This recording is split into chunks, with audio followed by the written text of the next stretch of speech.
What would, for two questions that came to mind. The first one, say you're in that situation, just kind of give people more foundation off of what we're trying to talk about. Yeah. When you like, say you're in that situation, the whole adult, the male husband wife thing. Yeah.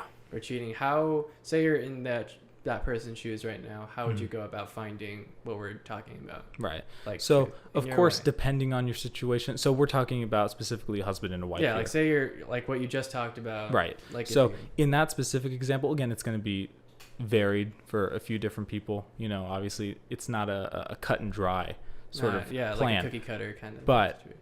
Some of the general rules that you can follow is make sure that you're seeking after the truth. So in our opinion, right, if this was me that we're talking about, the truth of the matter is we understand it. If we're talking about marriage, from a biblical perspective, it's till death do us part. So it's more so just suck it up and, deal with the person, try and make amends with this individual, right? Mm-hmm. It's not to just say, no, I can't deal with you and go separate ways necessarily.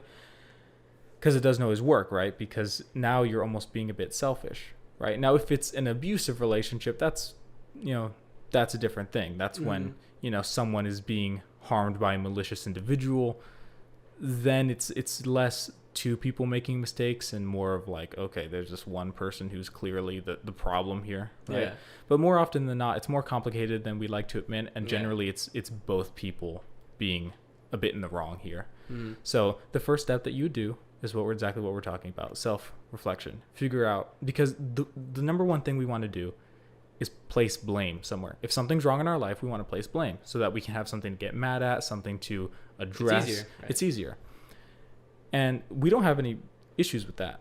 The issue comes in when we're part of the problem, because no one wants to admit that they're part of the problem, right? So part of getting out of a sticky situation or a dark place in life is figuring out what part you're playing.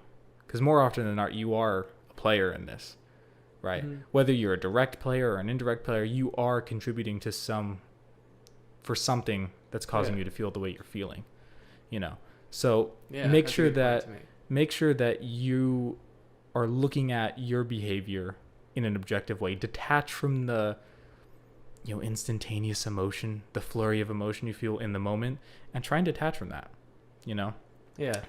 Which can be difficult too. It can be very difficult. Right. We're just. Right. Again, this isn't easy, right? Because this is a dark point in your life. Nothing is going to be easy, but that doesn't mean you shouldn't at least try to, better yourself. And a lot of and bettering yourself, making sure that you're on the right path, is going to start first and foremost with looking inwardly at yourself and figuring out what you really are seeking after in life and whether or not this is either helping you or holding you back.